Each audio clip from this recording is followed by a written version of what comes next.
Hi guys, welcome to the channel. In today's video, I'm going to show you how you can find reel template on Instagram. So the first step you simply need to do is to open Instagram application.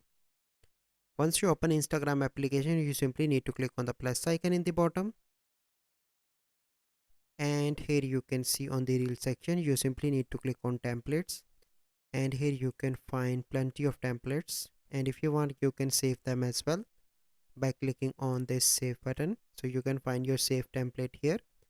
So this is the first method, and the second method is you simply need to do is to open Play Store and download Canva. Here you need to search for Instagram Reel.